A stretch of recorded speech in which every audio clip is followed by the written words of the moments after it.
All right. That's actually really cool. We didn't even have to do the clapping thing. Everyone just got quiet. I wish this worked at our parties. How you guys doing today? Thank you guys for all coming and coming early enough to get parking.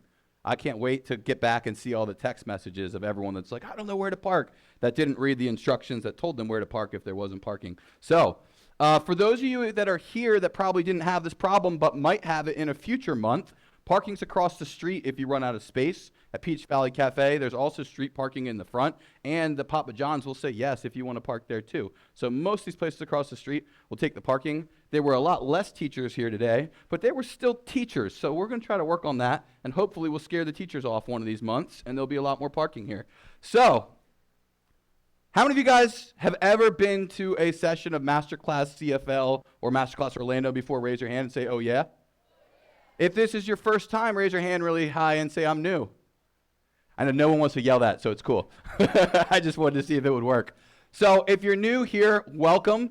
And we do this every third Thursday. This is essentially our 52nd session. We did 50 sessions in Masterclass Orlando. We rolled out this new program just last month. This is the second session. You're going to want to mark your calendars now. Here's the schedule for the year, so you don't have to ask this again. We have 10 events planned for 2023. That's January through November, skipping April. Y'all caught that? January through November, skipping April. So basically there's none in December, there's none in April. 2 months of the summer, we are not here. The Enzian will be getting renovated. So we are not here in May, and we actually aren't here in July. The July has nothing to do with the renovation, just to throw that out, because the June thing would be confusing. It will be fine by June, but we won't be here in July. So April we're off, May we're not here, and July we're somewhere else. We'll get an announcement on that, but every other month of the year, obviously except for December, we are here. So there's 8 sessions here, there's 10 sessions in general. Hopefully you guys understood that because I said it all convoluted. So otherwise, there's a whole bunch of sponsors. Real quick show of hands. Raise your hand if you're one of the partners of Orlando Real Producers. Any of our partners, raise your hand. These represent some of the best affiliates, referral partners, people to know if you're in real estate. So raise your hands one more time, guys.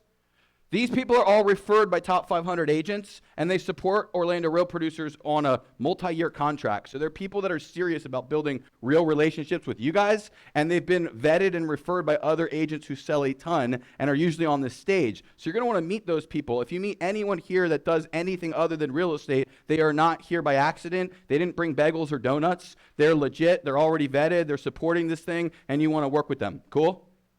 So there are about, 10 to 12 of them that help support making today happen and putting us in this theater with a 4-camera crew. By the way, if you haven't seen this before, Dave Stewart with DStewartProductions and his team, they do an amazing job. They are literally 4 cameras, and they're editing it live on the fly. So if you were watching this on Zoom, or if you watch this replay, they are literally switching and panning and doing all that stuff. It's pretty cool, and they do an awesome job. So give it up to them. Make sure you follow them. And you see their slide up, so when you need video production, take a picture of their slide. All of our sponsors, they've got slides up here. Make sure to shout them out, get pictures, follow up with them. Afterwards, how many of you guys stuck around last month at Eden Bar? How many of you guys, how about this? How many of you guys think that the ambiance outside at that little outside bar is pretty freaking dope? So afterwards, we hope you'll stick around and join us. We do like a networking lunch. It's impromptu. It's whoever's willing to stay and meet each other, and we can all make sure people connect. And we're going to be hanging out at the Eden Bar and Lounge. They've got awesome food, the best burgers in town. Promise. Say it again. They've got great mojitos too. And this place is nonprofit. So every dollar spent goes back to keeping independent films and arts and stuff like that and master classes. So make sure you spend some money with them. Last but certainly not least, I'm going to give my sponsors each about 60 seconds to talk about what they do. Make sure you connect with them. Next month, you're going to want to pull... Actually, I'll fix this in a second, and I'll mention it at the end. But you're going to want to mark off March 16th. I'll fix that, because March 16th is the next masterclass. And you can go to masterclass. See, actually, you can't go there yet, but you will soon. I'll fix that in a second. Hey, Marlon, come help me with this real quick. All right. So I'm going to bring up our sponsors. Sponsors, if y'all can line up, actually, just come line up on the stage. That would be a hell of a lot easier. It's too big of a stage to wait for each of you to walk down it. So if you guys want to like line up, I should have brought you guys from this side, sorry, but maybe come across to here. Give it up for all the sponsors of today's masterclass. All right, guys, so there's a mic. The left button, if you hold it down, that light will turn green. If the light is red, that means you're on, but you're muted.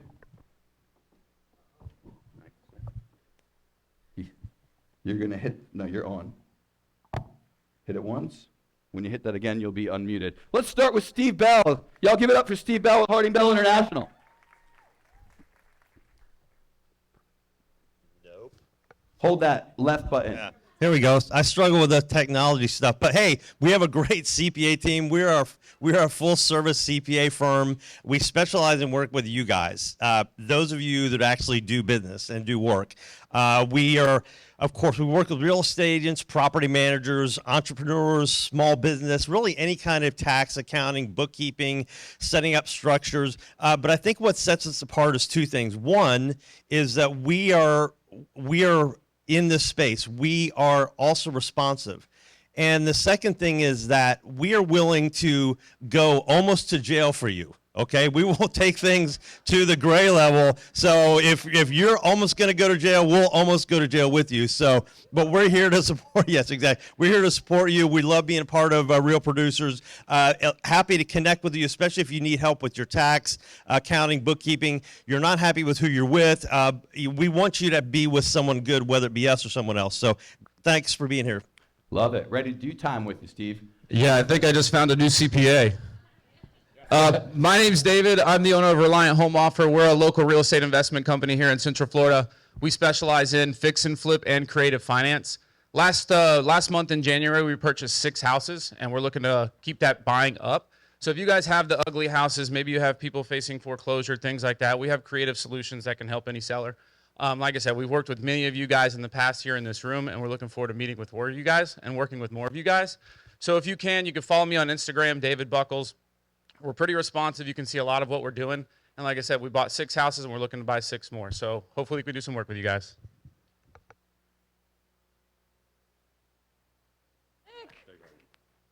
Oh, God, Lord. I'm with you, Steve.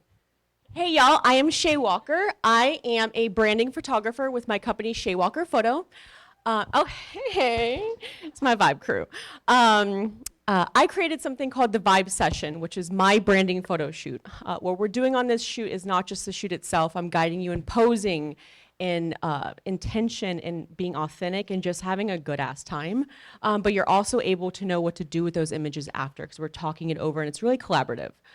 You come to me not only for badass photos, but for the experience. I also opened up a branding studio, The Vibe Creative. You can learn about that and myself on Instagram. It's at Shay Walker Photo, S-H-A-Y Walker Photo, and The Vibe Creative on Instagram as well. I hope to vibe with some of you guys soon, and happy masterminding. Best vibe photographer in all of Orlando. Hey, and y'all, real quick, if you're just getting in right now, or if you're sitting somewhere in the back, we need your help. We need these chairs filled in because it makes our video look like shit. So if you guys could help us, come on up. We would love for you guys to come on up and fill in the front row. I promise they won't bite. There's plenty of space. You're not in the splash zone. And you'll also be caught on camera. So that's good. That's a good part, right? Hi. So I'm Vic DeVore, owner and operator of DeVore Design. We do photos, video, and home staging. We're here for back to basics. That's what we're talking about. Listing media is obviously one of the most basic elements of a new listing. I certainly hope to hell it is. If you're still taking cell phone photos, days on market's 45 now, not 10. So hopefully that's part of your strategy. We also do home staging. We also do content production. So when it comes to listing media, the basics are kind of a moving target. And what I mean is, who in this room does reels on social media, do stories? So a few hands, that's part of our video strategy now with all of our listing media. All of our videos, all of our video packages, we're including reels. And we're doing that because we know that that's going to be a basic that that helps you get more listings, hopefully gets more eyes on your listings. So that's part of the strategy. Back to basics. I want to do a selfie with everybody, but let's have a round of applause for the panelists and for Aaron Ludin for putting this together. Thank you, guys. I got to go wide angle. This venue is badass. I love it. Round of applause for Enzian. Cool. Thank you.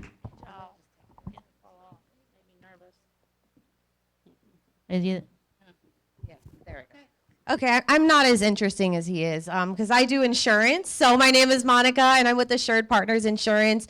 And today the focus is back to basics. We know insurance is absolutely not basic. So I'm here to relieve all of that tension from you guys. I make insurance simple. I don't have limitations on roofs. I'm an insurance broker. So you can contact me and I'll be able to get you to the closing table. Also, polybutylene plumbing, if you guys have it, most of insurance companies in Florida don't want to take it, and if they are taking it, they're going to stop. So just, I try to be a resource, educate you guys out while you guys are wearing all those many hats. So if you need insurance, I'm your gal. Insurance Gal is on my social media, and hopefully I'll contact a couple of them to help me with some reels, because I got to make it fun, right? So That's right. I hope you guys have a good day. All right. Let's Awesome. Okay, so nobody's going to jail. I don't know about reels. I know all about polybutylene, by the way. Heather Hurry, Pillar to Post, the Jeff Mackey team, your home inspections company of the group. Just a couple of things that I don't know that everybody realizes. Not only are we in the residential sector with the market being, well, I don't know. I think it's, it's getting interesting. It's always interesting in real estate, right? But also in the commercial sector. For those in the house that do both residential and commercial, can I get a quick raise of hands? Anybody? Okay, so very few. So just keep that in mind. And another side note, I just had a conversation this morning with a lady about 4-point wind mits insurance changes. I mean, if you need to know that, just talk to Monica. But there's a lot going on right now, so just know that you may need a resource for a new 4-point wind mitt, WDO. All of those things are very important to relook at with your clients. So if you need more information, let me know. And again, a big round of applause to Aaron. I love this venue. Enzian rocks. So have a great mastermind, everybody. Thank you. Thank you. Good morning, everyone. My name is Samantha. I am the Business Development Manager with the Home Team, powered by Movement Mortgage. Now, I have a few things to share with you guys. If you guys, anybody in here does not work with us, we have all of your traditional and non-QM products. We have all of the tools real estate agents need. We have a CRM where you can have co-branding, marketing materials, single property websites, landing pages. So if you guys are interested in that, you guys can go to my Instagram, Samantha_home loans, and send me a message and I will send you the invite to that. And if none of these things interest you, at least you like my outfit and follow me for that. Thank you guys so much. I hope everyone enjoys this masterclass. Good morning, y'all. My name is Marianne. I'm the new sales coordinator at the staging company. So we are here to support you guys for staging, be it vacant or occupied. We can do short-term rental listings from top to bottom and also decorating. If you have clients out of town, we do travel from the Space Coast to Miami to Tampa to Ocala. So definitely lean on us for any of your staging needs.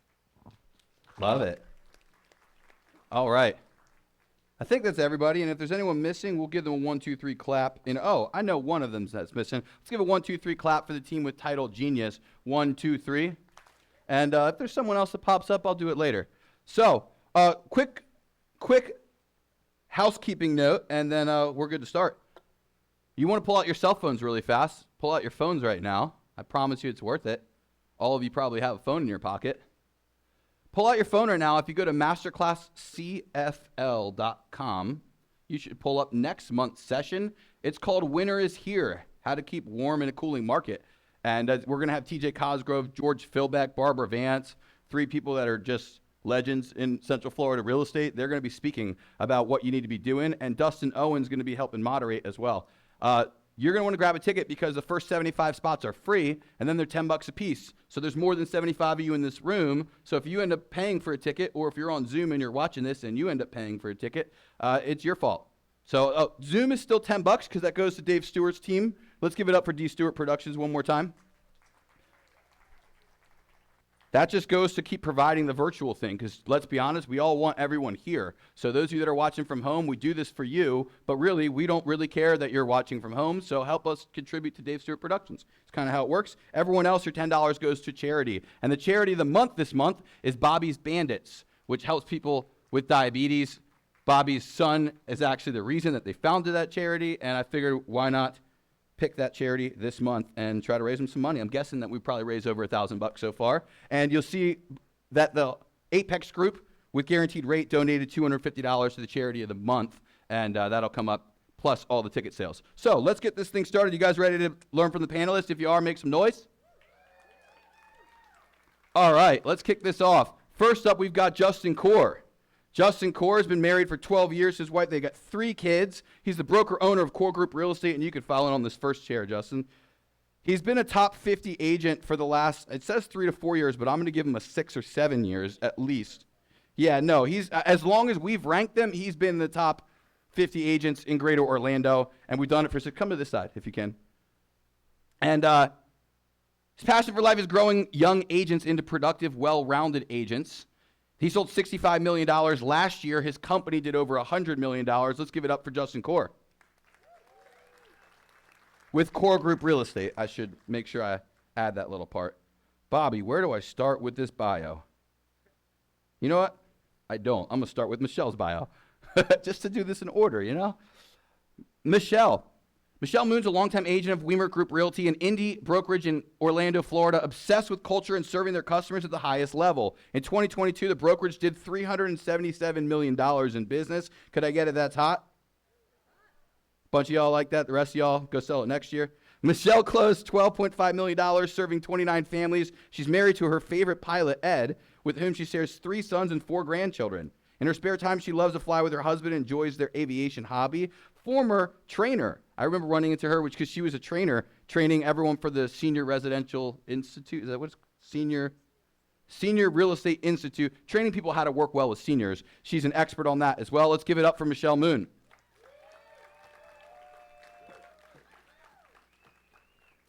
All right. A realtor since 2005, Beth Hobart has a reputation for impeccable service, incredible marketing, and branding. Although she's closed over $30 million in sales volume the last year, the relationships with her clients are by far her top priority. Her attention to detail, going above and beyond, are paramount.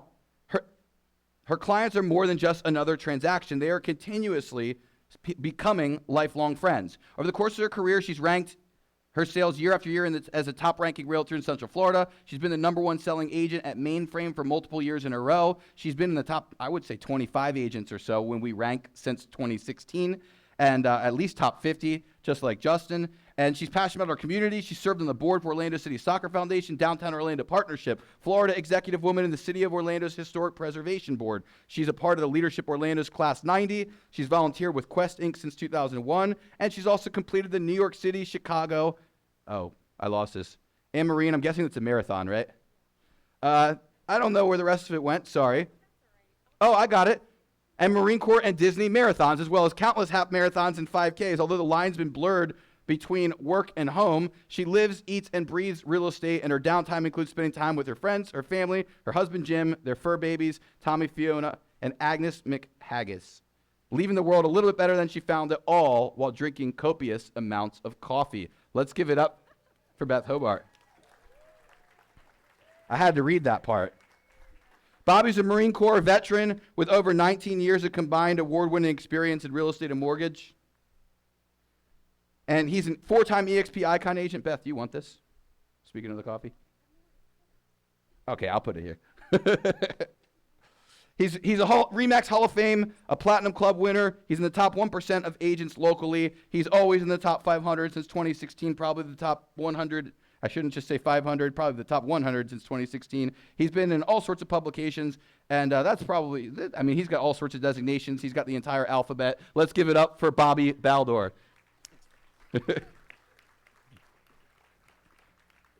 All right, y'all. The only thing I will say before we get started is 2 things. Your mic is on if you see any button. It's on if it's green. If it's red, it means you're muted. You hit it one more time and you unmute. Cool? That left button unmutes you. So, The other thing I will say is to make sure you speak into the mic, because the room might hear you, but the Zoom needs to hear you too. So we're going to get this thing started. Let's just dive right in. I want to talk about each of your favorite parts of the business. Like if you had a specialty, when we're talking about back to the basics, if you had a thing you specialized in most, like from the fundamentals, what would you say that you excel in and is the thing that you focus on most? And then just give maybe your best piece of advice or tip for that fundamental. Start with me? Start with you, Josh. We're on. I love it. It's interesting you asked that as a first question. I mean, I feel like my whole career has been constantly evolving where I enjoy spending my time, and maybe it's just kind of that entrepreneurial spirit of getting back to kind of creating and building processes. So it went from probably early on just being addicted to the deal, right? Like really enjoying the negotiation component. And that was good for a season, and then it became a period of growing a team and building good team processes.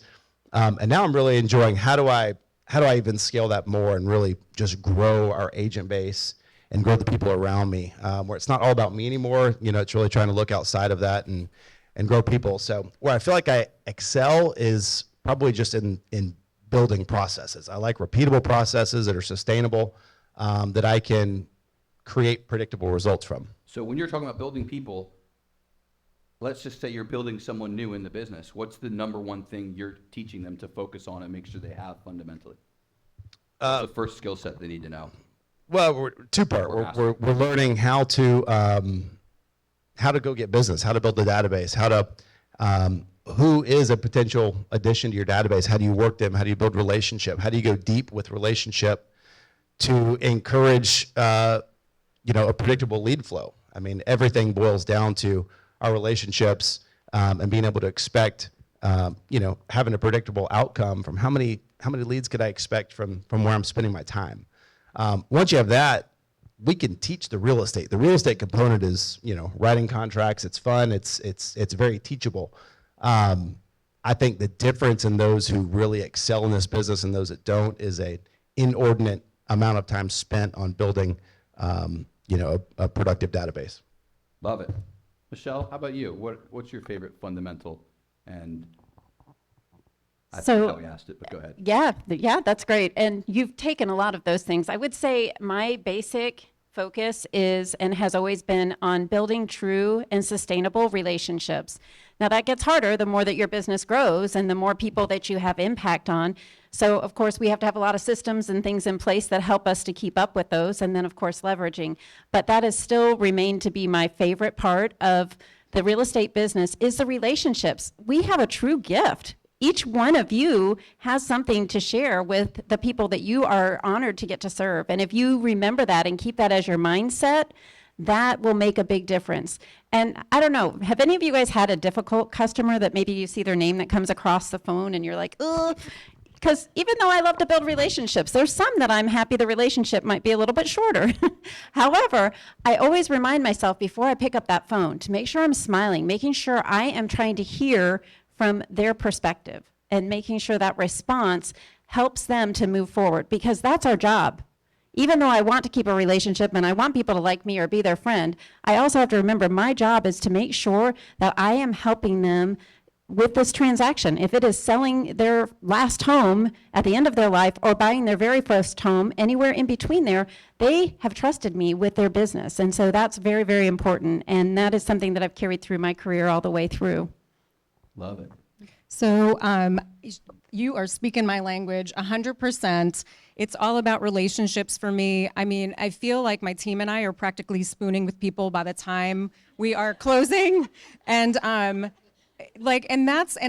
that's really what I love. I love being part of people's story, to know that I'm making a difference, to know that I'm having impact in the lives that I'm touching. I mean, that's huge. I mean, think about what we do for a living. You're helping people get into a property or sell a property at different times in their life, like their marriage, divorce, a death in their family. So if I'm able to know that I can, make them feel better or help them through the transaction and put them at ease, that just makes me the happiest. And I think now what I'm focused on is just going out. I have more coffee dates, dinner dates. I'm putting on some LBs because I'm meeting up with people face to face because I want to, I just want to spend more time and focus on my database. And that's really where I put a lot of my focus, because those are Add the some running dates to that, and you can Yeah. do all of them. right, exactly. So yeah, so that's what I love the most are my people. Love it. Bobby? Probably not, but keep going till it turns green. Left button until you see it turn green. Or you can just trade. This is the bum one. We're working.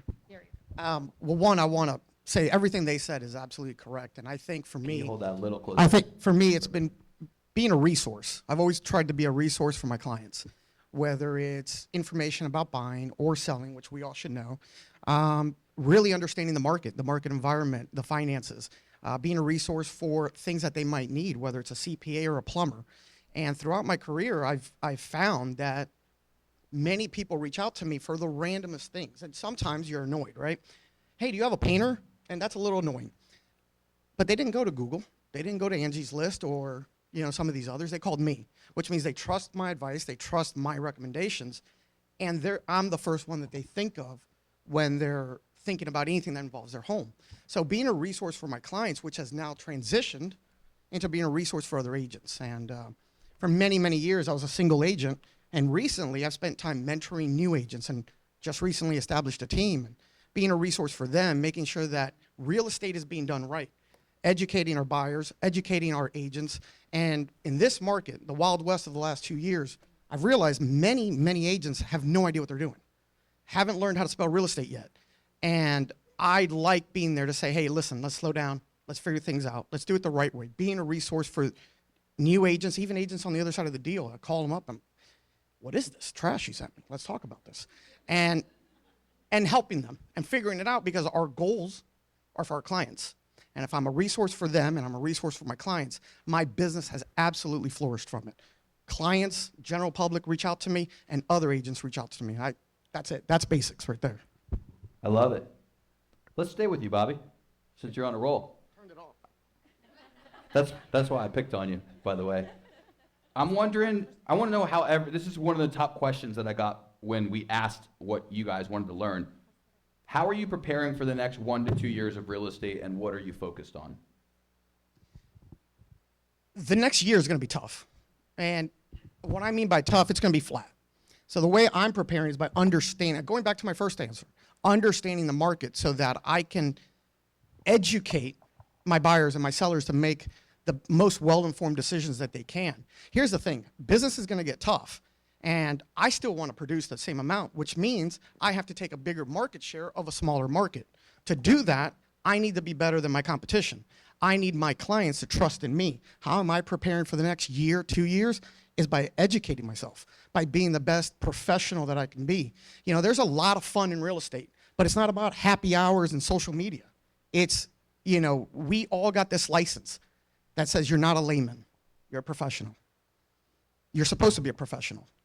And I've always thrived on making sure that my partnerships with my clients and my other agents and my brokerage are at the highest standards. And how am I preparing? I'm gonna take a bigger piece of a smaller pie by being the guy who knows what the hell's going on and not scaring my clients and not just being nervous and pushing them into bad decisions. We're gonna guide through this process. This year is gonna be a flat year, which means there's gonna be some ups, there's gonna be some downs.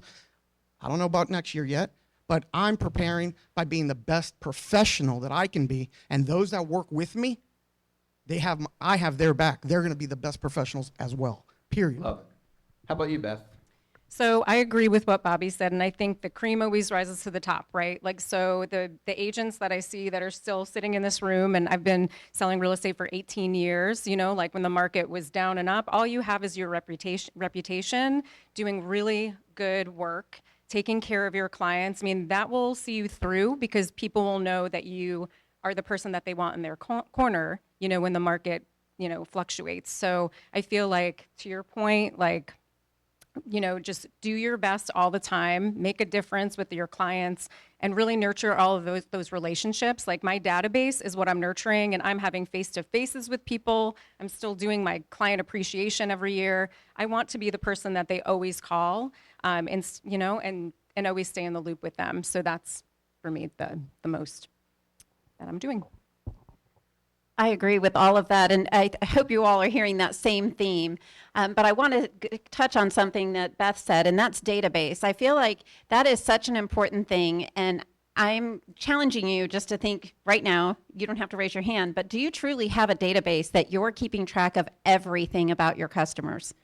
Down to, do you know if they have children? Do they have dogs like Beth has dogs? Are you making sure there's important things about those folks that you know, because you want to be their friend, you want to be that person they're always thinking about, but how do you remember somebody? And that's when they remember your name and they remember something about you. So you really want to make sure that you're having those details in there.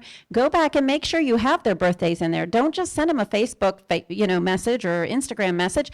Send them a true message from your own cell phone, or send them a snail mail card in the mail. Those kind of things make a big difference.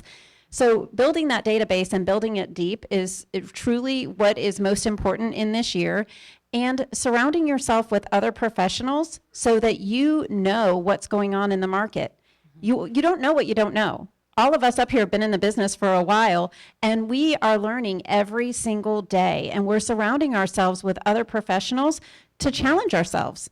Because nobody is got the best business. We haven't had the best business we can have yet, because we're looking to build it bigger.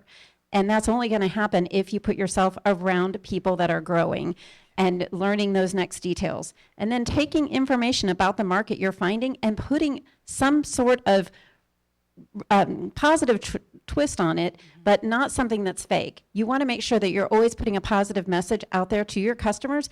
Everybody needs to buy and sell at one point or another, no matter if it's a good market or a bad market. And sometimes they just need to hear a positive message from you that it's going to be okay. Give them some steps along the way, give them the resources they need, and encourage them to make that next step. And that will help you even in a market that has some adjustments in it. Can I just add one more thing, because you reminded me of something. So, sorry, Justin. So handwritten notes. That I literally built my business on handwritten notes. It puts me in a good mood to sit there, write notes to people, tell them I'm thinking about them. If you're scrolling on Facebook and you see that one of your clients has lost a dog, lost a loved one, had a baby, is going through a rough time, I will write a note, reach out to them. I love getting mail. So people like to get handwritten notes. And so even that alone will change your business if you just send a note out to people, letting them know that you're thinking of them. It's like small touches that people don't take the time with. So I just feel like it makes all the difference, all the personal touches. Think of how you can stand out, go a little bit, do a little bit more than, your average agent. It doesn't take a lot to do better than what I'm seeing out there. Because there's some not so great agents out there right now, unfortunately. So Beth, can you give us some examples of what goes in your cards or your letters before we have Justin Sure. answer? So I always do, I do coffee cards, because everybody knows that I love coffee. So I literally send little $5 gift cards to Starbucks or a local coffee shop to my clients and just say, hey, thinking of you, I'd love to grab a coffee sometime. In the meantime, have one on me. And they will post it. They'll post a picture of the note with the gift card on social media and be like, my realtor's awesome, she's thinking about me. So it's little things like that, whatever your brand is or what you love, just that's a perfect example of how you can just let people know you're thinking of them. How awesome would that be if you got a gift card from somebody that you're working with like that? I actually never really get those. So anyway, so I always try to think out of the box and just do stuff my own way. So just do whatever works for you. Love it. Justin? So I'm going to be a little slightly contrary, which tends to be my approach to a lot of things. So That's awesome. who liked the last couple years in this real estate market? Who liked being one of the 10 or 12 offers every time you wrote an offer? I hated it. Our team was beat up. Listings were limited. So for me, when I'm looking back, yes, we had a good year. All the things we were able to grow in some ways, but I'm excited about what's coming. So, for me, even if the appreciation rate goes flat, that doesn't dictate my business, right? We've still made an incredible run. If things slow down, it gives me an ability to have a little bit more control. So what I think is going to happen is, my belief is the cream will still rise to the top, for sure. There's going to be a requirement for us to be better caterers to our customers. We can stop running like chickens with our heads cut off and add better levels of service. So we've got to learn to grow in different ways, but that doesn't mean our business is going to fall, right? It doesn't mean we have to be preparing for an apocalypse, type of real estate market like the headlines like to say. I remember, when I got into the market, it was 2009, and we sold a lot of houses those few years when it was mostly bank owns and it was short sales, and we had to learn that type of business. We're not in that world, but we are coming off of a really good run. And so, looking at that, kind of relative to what the future is expected, I'm expecting to grow dramatically during this period. And I think we will see a fallout of agents. So there's going to be more opportunity for those that are still here. And so that's what I'm excited about, so it's not about preparing for bad times. It's really pushing in, seeing how we can grow. Even if things are flat or even if things are down, I think it creates a lot of opportunity for all of us. Yeah, I think there's opportunity in every market. You just have to find it and always keep your mindset solid, because that's all you've got. When things kind of fluctuate as much as they do. I don't, I have a therapist, I've got a life coach, I've got, all the things. I go to the gym because I need to have a clear head. Whatever you need to do to keep your mindset sharp and just keep on going when things get tough, highly recommend, because it's all about mindset, just everything. I definitely agree with that. And I love what you said is slowing down and appreciating this point of the market that you're in and going back to all of those things and making sure you are set up to win. Because when you have all of those pieces in place, it makes a huge difference as your business is growing. So I love that you said just slow down for a second. Make sure you have everything in place. Yeah, take time to breathe and plan. And then that way, when it does speed up and fluctuate, you're ready to go. Love it.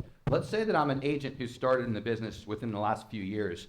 What skill sets have I never had to learn or master? What are some of the things that agents need to learn that they haven't had to use in the last few years? Or a different way of asking is, what are you going to pull out of your arsenal in the next 2 years that you haven't pulled out in a while? We've been talking about it for a long time, and it's really just setting expectations and communicating, right? The number one complaint of realtors is communication. We don't communicate well. And we haven't had to. As terrible it is to say, you take a listing, you put a sign in the yard, and you've got offers by the weekend, and look at us, right? And so that's what I've been fearful of, is that so many people that have come in the last few years have become accustomed to that. Like, okay, what is next, right? Being able to set expectations, being able to have price reduction conversations, which has been like a faux pas, over the last few years. So these are things that you're going to have to become good at. You're going to have to become good at actually understanding markets and valuations to be able to relay that in a way that your customers can understand it, so that you're not coming back and with your tail between your legs begging for a reduction, just saying that's the only thing we can do. We've got to have a plan of attack. We've got to be the ones that are bringing a strategic plan that they can get behind, knowing that, hey, we're on the same team, right? We're looking out for your best interests, right? We're pushing forward together, even if we don't sell today or this weekend or next week even, that we're on the same page with what we were attempting to do and to get you where you want to go, whether it's relocating out of state. Let's keep an eye on the prize of what they're looking at. So being able to have those conversations well, set proper expectations, Can you and walk then us through one? continue coming back to the plan. Not to put you on the spot, but can you kind of ad lib what that conversation looks like? Sure. Well, so part of it for me is always wanting to understand what the big goal is for somebody, right? So if their goal is, we need to move because we need place. I'll give a recent example. We need a place for our parents to move in with us because they need more care and more help, and they're going to be on site with us. That's the big play. So we've got to understand, okay, what's got to come first? Do we need to find the house first? Are we able to buy without selling? We need to understand all those layers of complexity. When we understand those layers of complexity, we can now start to formulate a plan. Either we need to get with a lender who can help bridge the loan so they can buy without selling, or we need to go ahead and prepare their home for market so that when we find the right home, we are able to go quickly with their home to market, right? Or we need to go find the right home and then be ready to sell their home after. So we've got to help them understand all those caveats and things that are going to keep them from getting where they want to go, understanding their time frame, their goals, their objectives. And so I guess take that back to setting expectations on a listing, right? Sometimes, a seller's set because, their neighbors, everybody's influencing where they think the price should be, right? Who's had a seller who thinks their home's worth more than it is, right? So I want them to know I'm on their side. Like, I don't want to undersell their home. It's not about me setting a new price in the neighborhood or getting it sold as fast as possible. Neither of those are really what I'm looking for. I'm looking to do what they want done and get them to the finish line and get them where they need to go. So when we go to market, we may not get the activity that they were expecting, right? And we may be 2 weeks in with only a couple showings. We're looking at feedback. We're looking at the reverse prospecting. We're doing all the things that that maybe we haven't had to do the last couple of years, so that we can relay proper updates to them. So what I want to do is make sure I'm communicating with them weekly or more often than that, talking about these things that we're doing. Because my belief is two things. If you truly have a process and you're doing it, that's great. If they don't know about it, they don't think you're doing anything. So we've got to both have a process and a plan that we're following, and we've got to be relaying those updates to our sellers properly. That's going to let them know we're working together, we've got a plan, we're executing, here's where we're at, what do you see us doing from here, right? We want to understand their needs, their concerns, and keep giving them hope that just because we didn't sell in the first weekend, this isn't over, right? So it depends on the scenario you're talking about, but we want to make sure we're relaying that and communicating them regularly. I love that you said communicating regularly, because if you've only been in the business the last 2 years, when you had a listing, it sold right away. You didn't have to communicate. You didn't have to do anything. So as he said, starting it off in that initial consultation with them and making sure you're setting up expectations, and yet also remembering they're excited. They're ready to go. They have that dream of their parents moving in with them, or whatever it is, whatever their purpose is for moving. And that's very high right in the beginning. But the first time they get that feedback that they hate the flooring or the wall color or something that was very much a prize to your person, you've got to be very prepared to have a conversation and make sure that you are coaching them through that, giving them some guidance. Is that something you can change, or was that a one-off in the response? So making sure that you're having those conversations in the beginning is very helpful, but being very good at doing that all the way through. And he talked about having a plan for how often you're talking to your sellers. That is something that we've always done, and yet it was easy to get away from in a crazy market. So making sure, not just with your sellers, but with your buyers, do you have a written out plan of how you're going to communicate with those folks that you're working with? They need to have that on a regular basis. How many of you have ever signed up for an exercise program that you did not stick with? And you maybe even had a coach, somebody that was coaching you along. The reason you didn't stick with it is if you didn't listen to that coach and get the encouragement you needed to keep going with it. So making sure that you have all of the communication set out so you're coaching that buyer or that seller and keeping their emotions at bay and helping them to stay focused on the end prize. You mentioned price reductions and so forth. Many of you that have been in the business for many years remember probably like pricing pacers. We've brought those back to even say at our listing appointment, here's an option. Yes, if you want to price it here and this is what we're seeing. However, if we don't get that response within a certain time frame, we put that down on that pricing pacer and have them sign off on it. We're going to have a conversation with them before that changes, but we're setting that expectation, and because it's a written goal in front of them, they know that if we need to make that adjustment, we've got the ability to do that right at the beginning. So that's something that we are changing, and then you're going to hear me say back to your systems.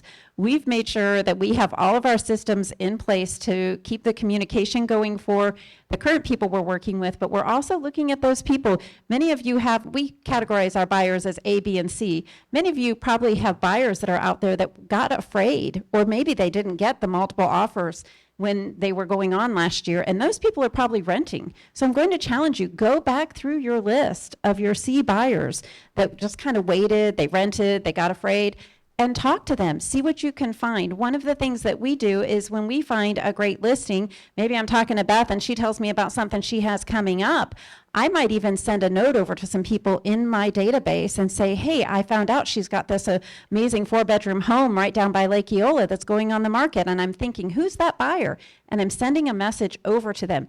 It may or may not be a fit, but they know I'm thinking of them and they know I'm providing value because I'm putting something in front of them. Give value back to your folks. And that's the key to business that I think was easy for a lot of us to get away from. Yeah, I think you hit on so many points. So I think, yeah, setting expectations, communicating all the time, and writing out your processes. Like right now, if you're a little slower, just write out, here's the buyer process, here's the seller process, here are the expectations, here's how we're going to communicate with you. Like a little thing that we do is we set up group texts with our clients. So that way, if they need something super quick, we're all alerted. So my entire team is on it. So if they're like, hey, I have a question about this, they're not sending it through an email where it's sitting in my email box. They can get instant gratification and get a message back. Because if I don't answer it, somebody from my team will grab it and be like, either here's the answer or Beth is in an appointment. We'll get right back to you. So I think just knowing your client, what their needs are, how they like to communicate, and setting expectations is really what's going to be paramount moving forward. It's hard answering a question last. You've said everything. And I forget the question. I think it was, if you got in the business 2 years ago, what do you need to know now? Right? What skills do they need to acquire now? Or if you want to answer, what are you going to stop doing or start doing? That's fine too. If I could tell you this, they need to learn how to do real estate. So many people, don't even understand the fundamental difference or basics of valuing a property. What's the difference between an appraised value and market value? What direction is it headed in? How do you have that conversation with a buyer you're going to make an offer for, a seller that wants to list, and understanding your business, understanding real estate. You put a property on the market, you didn't have to answer your phone. Ooh, you didn't have to answer your phone. But answer your phone now. I don't understand, how you answer your damn phone. By the way, I'm not cussing because some people put a bet on the over-under on my bad words. And I'm going to make sure that they don't win. But yeah, answer the fucking phone. You put a property on the market on a Thursday, you're going to get calls on Saturday. Don't be hungover. Answer your damn phone. And if you are hungover, I don't care. Answer the phone. So, the truth is that you really got to understand the business. You've got to learn how to have conversations with your buyers and your sellers. Understanding the type of financing. I mean, the people don't understand the type of financing. If the home doesn't say FHA, don't go show it to a VA buyer or a FHA buyer. Chances are there's something there the listing agent is saying the home won't qualify. Let's not waste everybody's time. There's just so many basics of real estate. Everything they said, I had to think of something because they're all right. But the truth is if you got in the business last 2 years, it's a racing analogy, right? Everybody understand that we're in a turn right now in the market? A straightaway is really easy for everybody. Doesn't matter your skill level. If you're in the straightaway, you're running fast. It doesn't matter. We're in a turn. And the championship drivers accelerate in the turn.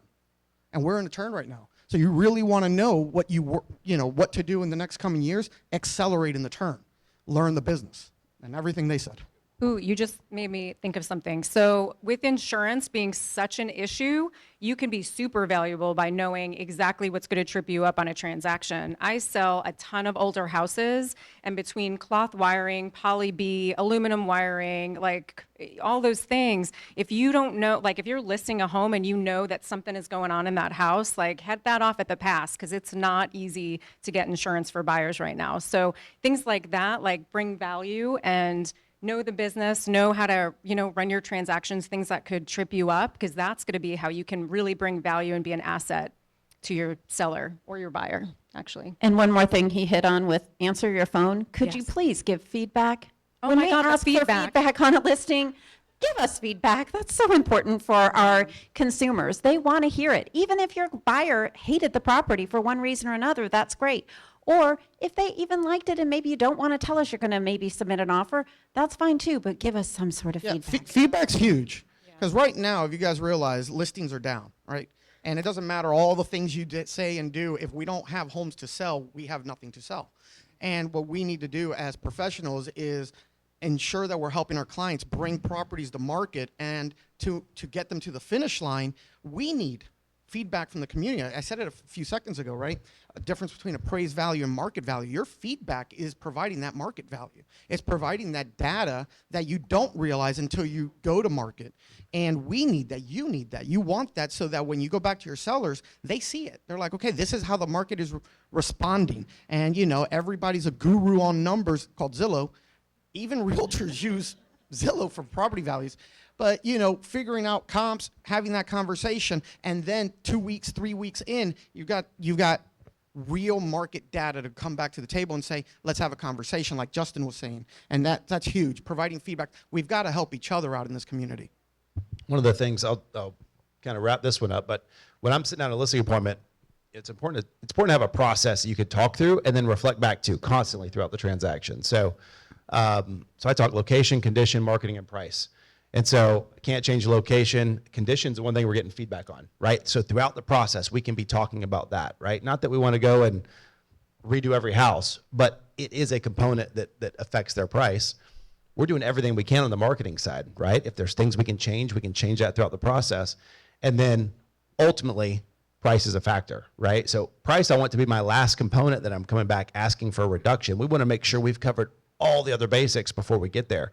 But when you start coming up with a process that works for you that you can free flow with, it makes it really simple to have these conversations over and over and over again, because we all know, I mean, a lot of times when things aren't selling, what do we just assume it's price, right?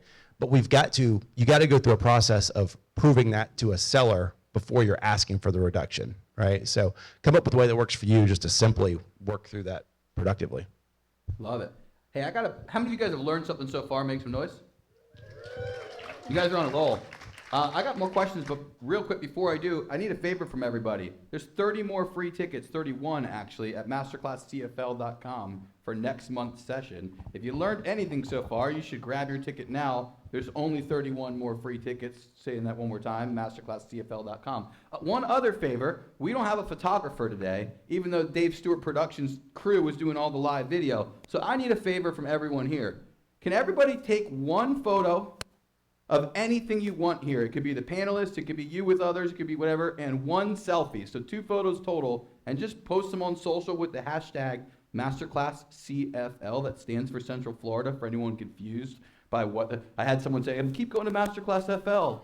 They forgot the C. MasterclassCFL, hashtag MasterclassCFL. Post anything you want, and I will give away 3 of our prize packs of all sorts of cool swag. I won't explain it now, to someone that posted it and hashtagged it. But we need your photos because they're going to go in Orlando Real Producer Magazine because we don't have a photographer. So quick photo of anything and a quick selfie of you with whoever you're sitting with, MasterclassCFL, any social media. We will find you, and we'll repost it and publish it. Thanks, Cal. All right. That'll work, right? I hope I'll get like 100 photos. All right. Tell us about your mindset. I mean, you guys have somewhat answered this question, but I want to make sure I ask it specifically. If you've already kind of done it, you can reiterate, or you can kind of move to the next one. Tell us about your mindset about the changes in the market and how you're, you know what, let's skip that one for now. It's too redundant. What are you doing to generate leads? And is there anything you're changing with the market shifting? What do you do to generate leads?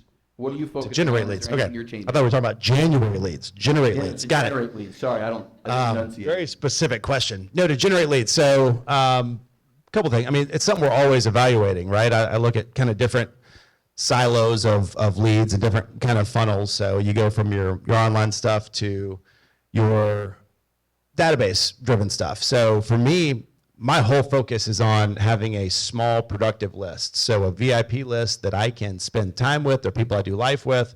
They are influential in their community. So these are people who are business owners, financial planners, accountants, insurance brokers, right? They have relationships with people that I want to know, right? And so they're going to know and be alerted when somebody needs to buy or sell. So that's my whole focus. For stuff that I'm working on, we spend a ton of time coaching and teaching that, because I think that's when the business goes from being a drag to being fun, is when you're doing it with people you enjoy doing it with, people you get along with, people that you enjoy calling, and they actually pick up your phone calls, because the cold business, it's a whole nother skill set. It's nowhere I've really spent time trying to get better at, because you know, the friends and the relationships and people you see, you know. So for me, like, I want to see somebody at the gym. I want to see them dropping my kids off at school. We'll coach softball or baseball together, right? So like when you have relationships that are intertwined with what you're already doing in life and where you want to spend your time, there's a lot of synergy in your calendar, and it just makes it much more enjoyable. So that's where I spend my time. I love that. That is what I've always said is you've got to do life, and real estate is part of your life. Just making sure that the people that you're talking to, that you do for fun. What do you do for fun? I have connections with groups of people that I spend time with for different areas. So you heard him say aviation. We've got a lot of aviation friends. I'm always networking with them. I'm not that creepy person that's over here like, you want to buy a house? You want to buy a house? You want to sell a house? But it's woven into the conversation. Just get good at just mastering one or two little tips that you're bringing into your conversation, and making sure they remember that you're in real estate, one, but ask for the business. Find ways of asking for the business. I have been challenging myself more and more this year to make sure I'm asking for the business. I had a couple of days that opened up in my calendar, and I told my assistant, I said, I'm just gonna sit here at my desk for 2 days. I was exhausted and I was quite cranky at the end, but I went through and I called old customers I haven't talked to in a while. We just lost touch. 2020 kind of did that to all of us, that, you know, we were in more, we weren't as out as much to different things. And so I used that as my excuse and said, you know, hey, Mary, I'm sorry, it's been a while that we've talked. I kind of got, you know, under the mask and all the things that were going on, and I wasn't, you know, out, and I didn't see you as much. I want to say I'm sorry. Can we have coffee together sometime? And I just sprinkle into the conversation things that I know about her, because I have that list of things, and I happen to know she liked cats, and I told her about the cat my mom had. We had a little conversation, very short, but then brought it back to, hey, is there anything I can do for you or any of your friends? And I just let that sit, and I was quiet. I got through those 2 days. I didn't think I had any results, but by the end of the week, I was on a lifeline because I had so many phone calls and so many things going on that my head was exploding, because I had done the business or had done the hard thing and put myself in that position to just sit and do the things I need to do. And my phone rang, and it wasn't just Mary who called me back. It was other people I hadn't even talked to. So I'm going to say the most important thing moving forward is having those real conversations with people that you know. There are people out there that are going to buy or sell real estate this year, and you don't want to miss out because you know them. It's going to be horrible if you find out that they went and listed and it was with me instead of you. So you better call them. So I get most of my leads just because I'm out and about all the time in the community, and that's what I love. That's where my heart is. And I think wherever you find joy and what you like to be around is what you should focus on. So like you were talking about aviation. When I first started running, that was like 2009, 2010. First of all, I'm a terrible runner. It took me like 5.5 hours to finish those marathons that he was telling you about. So, I mean, elite runners do it in 2 hours. I did it in 5.5, I think, which if you're doing anything for that long, you should get 2 damn medals, not just 1.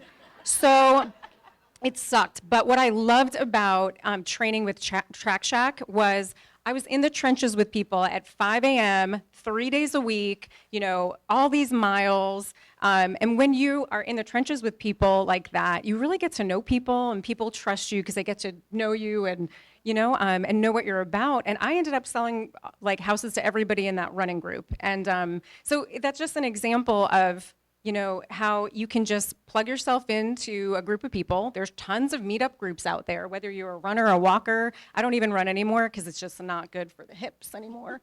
But whatever turn like lights you up is what you should focus on, because that's where you'll get your leads from, because you'll be happy that you're there in the mix, meeting people, having genuine conversations with people. And people just know that I do real estate. I don't even wear my name tag, and I probably should, but I don't, because like I never want to come off as salesy. I'm just me, so I just like to hang out and talk to people and get to know people. So it's, you know, just make it your own and focus on the groups that, you know, that you like to be in. And I think you'll find a lot of success in those circles.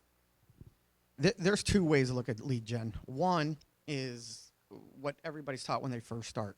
What's your circle of friends? What's your sphere of influence? Your friends, your family, your neighbors. Who do you do business with? Are they doing business with you? But what Beth said is huge, and it's actually been one of the things that turned my business around a long time ago. I started volunteering. I became, I sit on several different boards of directors. It doesn't matter whether it's Little League or YMCA or, Chamber of Commerce, whatever the case may be, you're involved. I'm a partner in education with Orange County Schools. My banner is in several schools, and it's not about really the kids. They're not buying, but the teachers are buying. The teachers are talking about it. The teachers are grateful, and that part of being part of your community is invaluable, right? You can't put a price on that. It's, are you involved? Do people see that you are actually a neighbor, a part of the community? Are you somebody that they actually can feel comfortable talking to you about and say, I have a problem?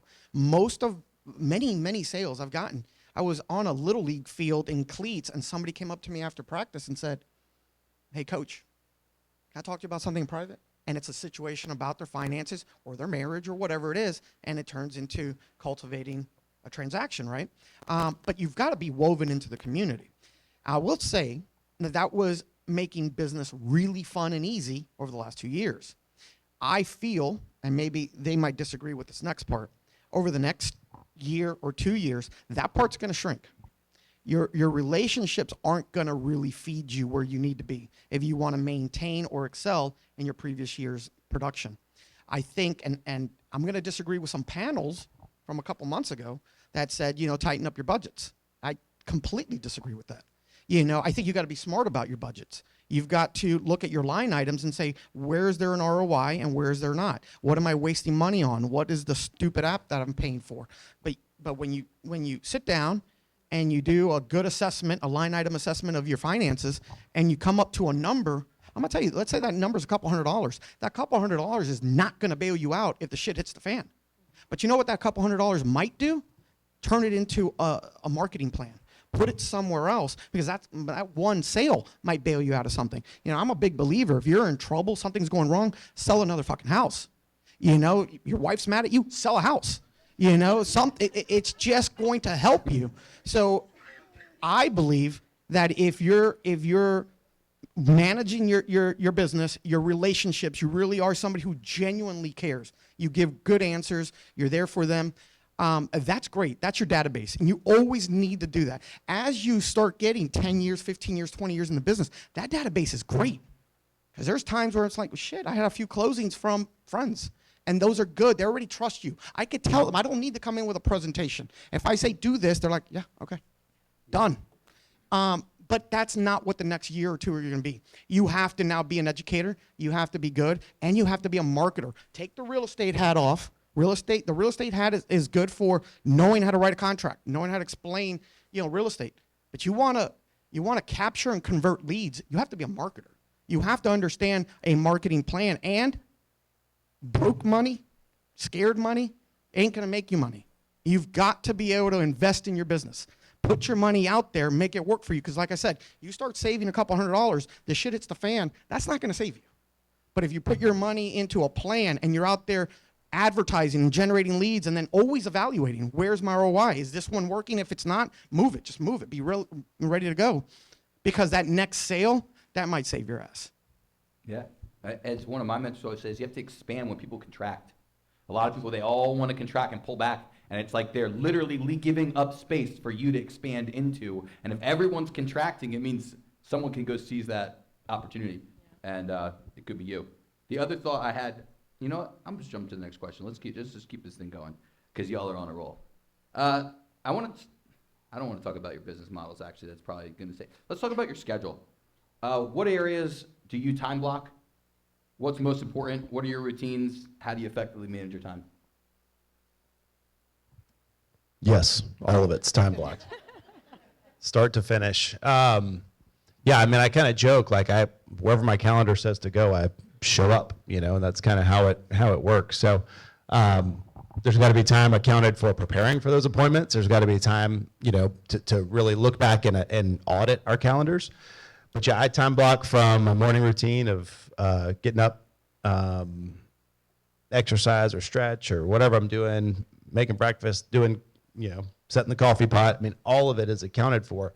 And I think the way I like to audit it is I go back and assess by updating my calendar, right? So there's times when you go to a listing appointment and you schedule it for an hour and it ends up being 2, right? So I need to start to really breathe that into future appointments. Is it really an hour and a half appointment or 2 hours, and make sure I'm actually accounting for where I'm spending those times so I can better plan into the future. Because when we get off track, right, and then we start skipping stuff, in the calendar. So I want to make sure that I'm able to be consistent, drive times accounted for. I mean, our phones make it really easy to update this stuff on the fly.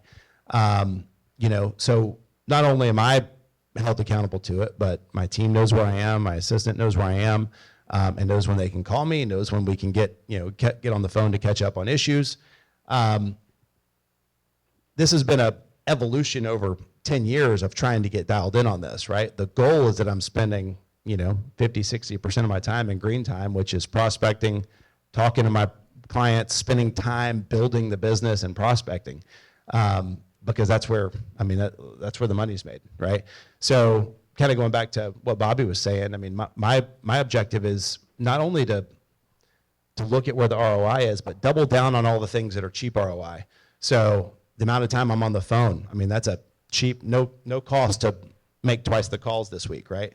Or talk to more of my VIPs, or talk to my customers more because the deal's already out in the pipeline. Let's get those things closed. Let's make sure we're not sacrificing those conversations at the expense of something else that we don't know if it's even going to produce yet. Same thing, other things that are scalable things that we can be doing, videos. That's such cheap things we can be spending time on. We can do it right here, right now, and I could have that in front of thousands of people in my database without spending hardly any time or any money. So I think there are places we can tighten up, but push in and double down on the things that we know work. Just be more visible, more ever present, right, while we're doing the other parts of our business that are required. So is there any other follow-up questions on that? It was just time block. Where do you time block? I wanted you to talk about time blocking, how you manage your time, what you prioritize, that type of stuff. So if there's any other thoughts on time blocking? Yeah, I'll say that the other thing that's been helpful for me is using Calendly. So I don't know if anybody uses Calendly, but Calendly is great because if you do work in a time block, so I know that I am in Oviedo certain days a week, and I'm in Orlando downtown certain days of a week, ideally, right? It's my perfect week looks like that. And so Calendly knows that because I've dictated when I'm going to do certain appointments. And so it makes it very easy if I'm trying to schedule an appointment. How many times do we go back and forth with 6 emails or texts trying to find a time that works? Calendly knows when it works for me, so it's either Tuesday or Thursday this week at this time or this time. And so it's allowed me to kind of keep my objective of where I'm spending time during the week and on the things I'm spending time on in an automated way. So that's a way, it kind of forces you to keep a calendar. As soon as you set that up, you're forced to keep it dialed in a certain way so those appointments are available. So that'd be a tip that's worth bringing in. That's great. So time blocking is hugely important for me because I can, get scattered and all over the place. But if I have a reminder on my phone that I am ready for an appointment, then I can fully give focus to that. So what I've done is kind of switch that upside down, and I went and put the things that were most important to me on my calendar first. So I've always wanted to be a wife and a mother. I've gotten to be that for 30 years now and happy about it. But the only way to maintain that is to make sure that I am prioritizing that. So I will put those most important things on my calendar first, and then from there, everywhere else in my business will fill in. And in doing that, I have to take care of myself first. So in the morning, I've gotten really good about having a morning routine where I'm making sure I have time with my husband and I have time for myself before I do anything else, because I know the rest of the day is going to get really crazy. At the end of the day, though, I'm setting up the next day. So important things I know I need to do for the next day or what have you, I'm getting those off my mind and making sure those are set on my calendar for the following day. I will even put a phone call on my calendar if I know it was really important for me to follow up with somebody. That's an actual appointment on my calendar. But I have time blocks for appointments or time blocks for the phone calls and the things that I must do. And I'm making sure that those get on there and I stick to it. And even my own kids know, like, we have a family calendar too. They have to look at that. If they want me to go do something with them, they have to put it on the family calendar, or they have to look and see if I have something on there already. So I very much having things blocked out on a calendar and keeping people around you aware that that's the way that you live your life is very important. So I can't say enough about making sure that you make a priority for that. And on top of that, I will say, education is hugely important. I had kind of gotten away from that, and I got in the car and I was on the phone all the time, or I was listening to music because I like to just let my mind go. But what I started doing is making sure that every time I get in the car, I am putting on a podcast or an Audible book, something like that, so that I'm keeping my mind learning on a regular basis. And then from that also that I'm spending time, I mentioned before, spending time with others that are building a business that are, that have goals, have similar goals to yours, and making sure you're spending time with that. And that could be other real estate agents, that could be other professionals that you have in your sphere of influence too. Having all these resources that came across the stage today, if you don't know somebody, know them and get in good relationship with them. That'll make a huge difference in your business as well. So I love mornings. So I get up super early. I have my coffee. That's my first thing. But then you're going to think this is so woo-woo, but whatever. I do something called morning pages, which is like, I have my remarkable, I don't know if you guys know what that is, but it's like almost like an iPad that, you can just keep going. Digital notebook, right? Yeah. So I write like as much as I can, just stream of consciousness, set my intention for the day. And so this is a perfect morning. This doesn't happen all the time, but I try to do the morning pages first because it just gets out all the crap that I might be worried about during the day, sets my intention. And then, if I can get to the gym, which I try to, I have an accountability partner that I meet there 3 or 4 times a week. F45, by the way, is amazing. So I don't know if anybody's doing that. But that always puts me in a good mindset too. I'm all about mindset because I usually, like in the past, had a lot of anxiety. So I'm always about how can I just set my day up for success. So if it's writing down my intention for the day, getting all the crap out of my head, going to the gym, feeling great, I am most productive in the morning. So my team knows, hey, if there's any way that I can schedule things after 10 or 11, that would be awesome because I want to be able to crank out as much as I can as early as possible.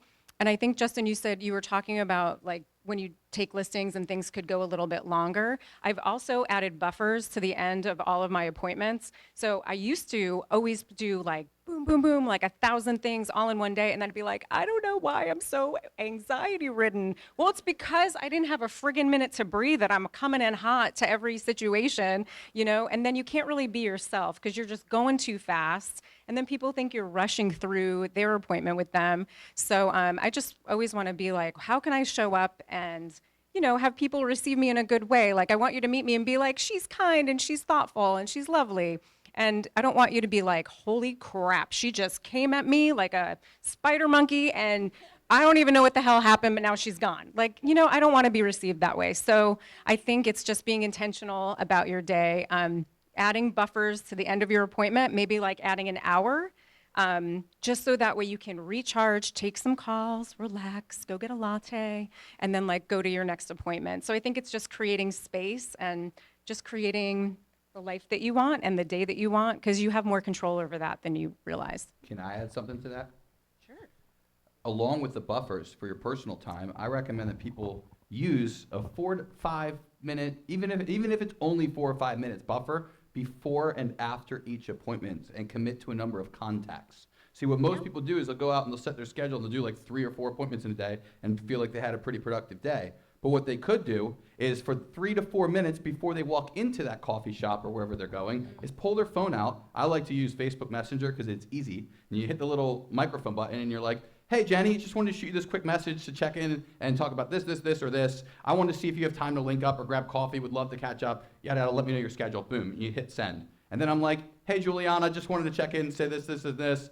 Would love to link up in the next 2 weeks. And now I've sent 4, 5, 6 quick messages in literally less than a minute before walking into my coffee meeting with Bobby. So by the time I get out, 5 people are hitting me up to schedule an appointment. And now my schedule's staying full while doing multiple appointments. A lot of you guys could easily be making 4 or 5 contacts before and after every appointment, but you don't, and you don't think about it. And you'd be a lot more productive if you did. So I had to throw that one out there. I don't remember where we were, sorry. Bobby. I don't want to give an answer on this. I'm not an expert. And my day just happens. No, I'm kidding. Sort of. I have a morning routine. It's where I clear my mind. I think about the things that I need to do. Pros, cons, bad, whatever appointments. My calendar is very, listen, I'm a realtor. I don't think there is a I check in and I check out, contrary to some training out there. I don't check in and check out. I don't care what time it is. I'm answering the phone. I'm answering a text. And my calendar has my personal life planned. My kids. I have 3 kids. I have things going on. And my days, my weeks absolutely have the non-negotiables already built in. My mornings are mine. I have my mornings to whether it's exercise or walk my dogs, whatever it is. I have at least an hour every day where I'm alone and in my own thoughts and my own music and just getting myself ready for what I need to do, thinking about most of the time business and what's going on. But when I say my day just happens, that's not necessarily by accident. I already know the things that are blocked out. I already know the people I have to talk to. I know the appointments I'm going on. I also know certain days I have certain tasks. We talked about it earlier, which was gold, is going back to setting expectations with your buyers and sellers. When are you going to get an update from me? Because please don't call me every 6 hours for an update on your listing. So having these conversations and when are you time blocking? Thinking back to many years ago, there is a perfect schedule. And I believe if you're brand new and you just don't have anything on your calendar, you should set a calendar. You should say, these are hours I'm going to door knock, or these are days I'm going to do it. Because any task you do is only good if you stick to it, right? Time on task over time. Time on task over time. That's when it becomes productive. You don't start a marketing campaign and expect it to work next week. It doesn't happen like that. So for me, to answer this question, I block out my personal life because I'm a realtor the rest of the day. And I'm a team leader now. And many of much of my time now is helping them with their clients and making sure that I make them as good as they can be and being available for them. So yeah, don't listen to me on this one. I need help. All right. I'd love to know any other basics that you would have loved to discuss or that you think we should have touched on. I'm just going to go down the line. Is there anything else related to the basics, any element of the business, any skill set they haven't been doing, anything that's different that people need to know in this room that you want to chime in since we haven't asked it? Oh, yeah. First, I'm going to let Justin Core explain what's on his sheet because he's holding something related to time management. And I was like, dude, you got to show them why you're carrying a clipboard with a pre-filled out time management sheet on it. Yeah, so Aaron found my daily rundown. So I carry a clipboard because it's easy. It's in front of me all the time. And it keeps me off my phone because I'll get on the phone and then a notification pops up and I'm checking something and then I'm down this TikTok hole, So I get this printed out every morning. My assistant puts it together. We've already defined what goes on it, but it's got a handful of things. So she gives me it's tasks from so we use Follow Boss. So it comes right out of my Follow Boss tasks for the day. Birthdays, so people I can call that it's their birthday. I've got a list of whatever calls I have to make that day. So I run theme days. So like this is yesterday's. I hadn't been to the office yet this morning.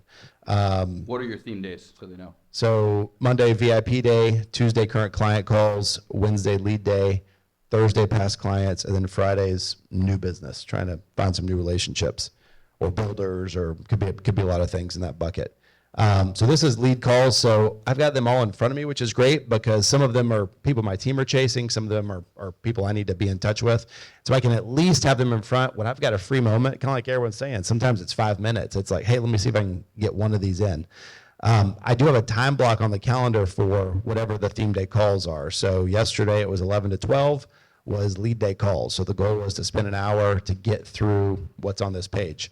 And then she's got my schedule here printed out. So I've got it handy. It doesn't really change. It's pretty consistent what those time blocks are. And then I've got just a notes section. So who winds up in their office with like little stickies everywhere? That doesn't work for me. Like it gives me anxiety, like that kind of stuff. So I've got one note section, and then what happens with it is either at the end of the day I may have time to like kind of button it up, or it rolls over the next day. So at least there's a process for how these things funnel, because I remember the days running from appointment to appointment to appointment to appointment with no buffer, and then actually your ability to convert falls because my follow-up sucked. I had no plan for what's next, right? I was supposed to send them something to sign, and it's 3 days later, and they think I've completely forgot about them because I have. So that was, it's a good problem to get to that place of being so busy, but it's a terrible problem if you got no process. And so for me, having it printed out, it's like, it's kind of old school. I'm still a techie. I love my phone. But I'd say that the last thing I'd mention just on the time blocking, if you're trying to work through this, is exactly what they were saying. Have your non-negotiables built in, consistent, always on there, just repeated. So my call days are on there. And then decide that you're not going to just skip. So my rule is move, don't replace. So if something else comes up, if an appointment goes long, it gets moved on the calendar and I've got to find time to replace it. So either I've got to become more efficient with one of my other, things that I'm doing that day, or I've got to find something that can be canceled that's far less important, if it's if it's an extracurricular thing, or I've just got to get more efficient. And so that's usually where it falls. It's like, okay, I've got to get these calls in 30 minutes today instead of an hour. So move, don't replace. I love that. Move, don't replace. We have a goal on our team that we always have a task set for the person that we just talked to. So we always know when we're going to talk to them next. We use Follow Up Boss as well. And having that set up so that you're always having what's next for that person in front of you, so that you can forget about them for the day and then they're going to end up on your calendar, which is huge. So love that. I love that you write that, have that printed out. That's actually probably something I need to transition to. What I have in mine is I have a daily call list, and that's what I focus on. But I do get squirreled away. So one of the things I've been putting in place is shutting off my phone, putting it on, shutting off the notifications on my phone, putting on do not disturb, so I'm not getting all the little random messages, so that I can stay focused on the phone calls I need to make or the appointment that I'm going to keep the distractions down. Because I don't know if anybody else has done this, but I have used my email and my text messages as my to-do for the day. Not intentionally, but that's what has happened. And so the next person pops up and I think, oh, it just takes a second to respond.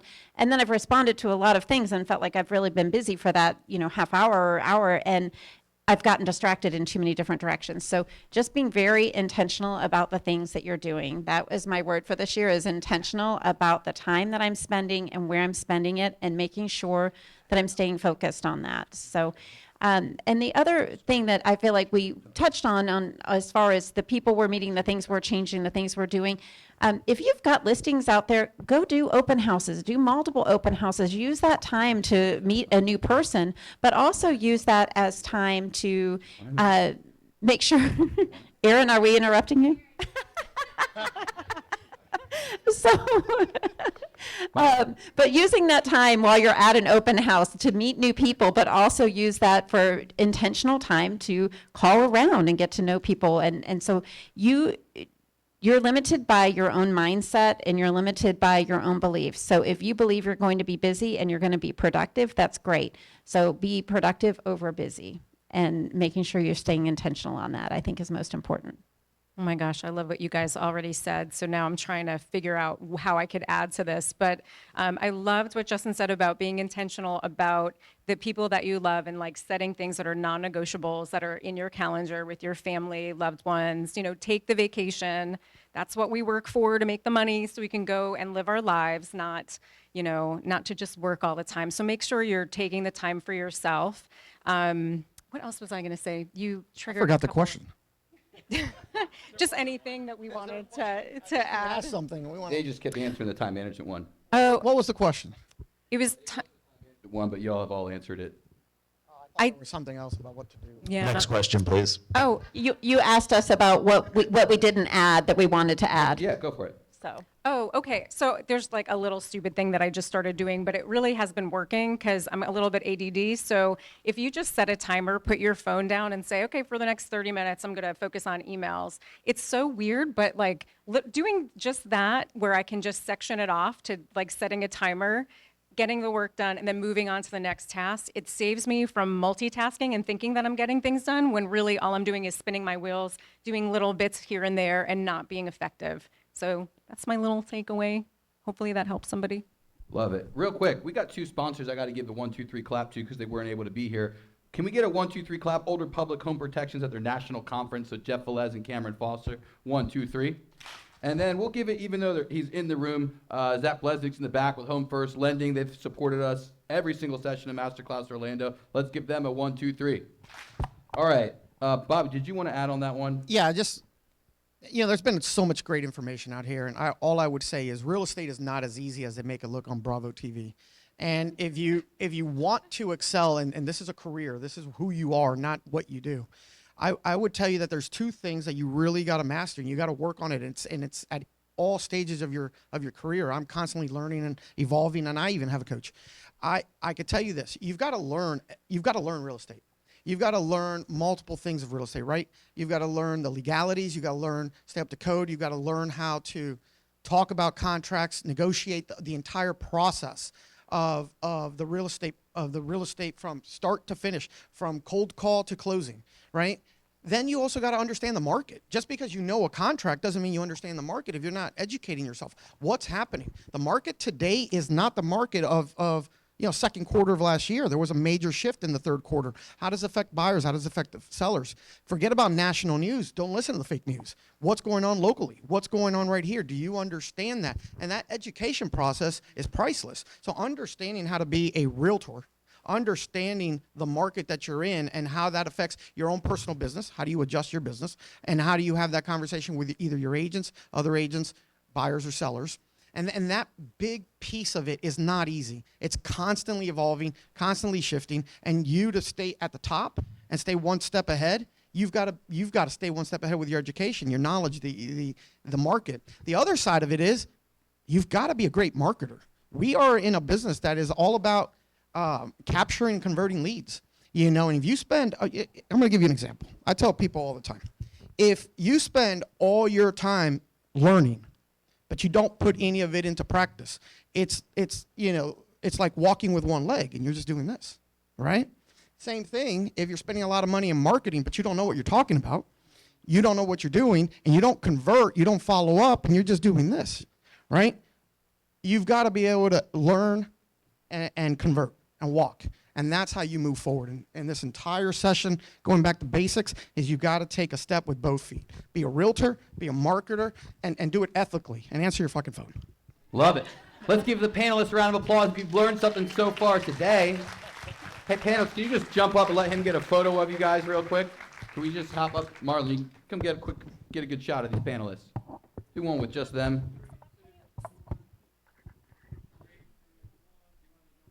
Why not? All right, two quick things. Number one, pull out your phones, go to MasterclassCFL.com, grab one of the spots that's still there. We're not done yet, so don't worry, guys. If you're leaving, you're going to miss something.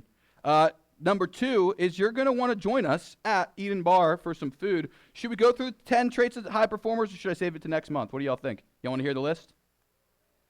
All right, let's do it. I got 10 traits for you guys. I'll do this in 1 minute or so. Y'all cool with that? All right, the 10 traits of high performers. Here we go. By the way, we're going to wrap some of these up with a top 10 so this in the future. So this will be a good one. Number one, high performers, they know how to think so they can get what they want when they want it. See, high performers, they realize that the way that they think about a problem determines whether or not there's right solutions. So you ask the right questions, you find the right solutions. You have the wrong thoughts, suddenly the problem magnifies and you don't have an answer. Second one, high performers take responsibility for their circle of influence. A lot of people, they're just around whoever's around. High performers, they actually intentionally set intention of who they're spending their time with, who they're going to not spend their time with, and they shift and they audit that circle of influence. Number three, high performers obsess over task completion. There's a sense of urgency. They want to move things across the table and get them done. Low performers just want to be involved and give effort. Number four, high performers are militant with their time. I say militant because in the military, they're very precise. They'll say it takes exactly 3 minutes. Or you guys know what I'm talking about, right? If you do say, oh yeah. They're militant with their time, and also they protect it. If you want to perform at a higher level this year, you're going to have to protect other people from getting into your schedule and other things from slowing you down. Number five, high performers, they move with a sense of urgency because time kills opportunity. They recognize it, and low performers, they're spending their time, they're wasting their time, they're killing their time, they're rarely investing their time. A high performer, they move with a sense of urgency because time creates opportunity when you move it fast. High performers, number six, sorry, my numbers are all out of order, so I might screw this up. Number six, high performers focus on connection, not communication.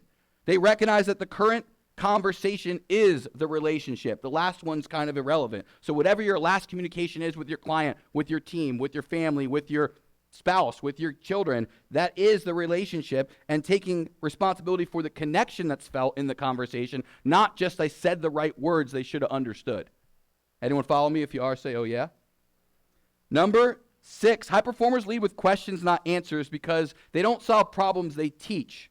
A lot of people, especially those of you in leadership roles, are trying so hard to teach people, but instead of letting them make their own problems and make their own solutions, you're telling them your answers to your questions and your problems, and they're never really learning how to solve them on their own. So leaders ask the right questions. Salespeople, if you want to be a high performer, you've got to ask the right questions, not say the right stuff. Would you guys agree? Number 7, high performers take responsibility for the energy they bring the world. I'm going to say that one more time. High performers take responsibility for the energy that they bring the world. They recognize that their energy is manufactured by them. Their energy rubs off on the people around them, and how they show up and the level of energy they bring to each conversation is going to dictate how the other person feels and what result they get. Would y'all agree? If you would, say, oh yeah. Number 8, high performers know everything hinges on personal leadership. As Bobby would say, basically, they take care of their shit. Like, that's the number one thing. They take care of their stuff because it hinges on personal leadership. They get up, they do what they say they're going to do, they follow their time block, they follow their schedule, they follow their commitment, they follow their integrity, their word is their bond, and they know that everything that they want to accomplish will essentially hinge on their own personal leadership. Number 9, high performers want to be rewarded for results, not effort. The next time you hire somebody and you recognize that they're telling you how hard they're working, but the result they're not getting, they are not the person. The high performer wants to consistently get it right, not tell you about how hard they tried. Number 10, high performers, and this is the last one, are fanatical about the gap between good and great. They focus on not just what makes things good enough, but what made the difference to make things excellent, amazing, fantastic, or extraordinary, and they zone in on that difference and they try to duplicate it. Those are the top 10 things that high performers do. Would you guys agree with that list? If you would, make some noise. All right, let's give it up for our panelists. If you learned something today.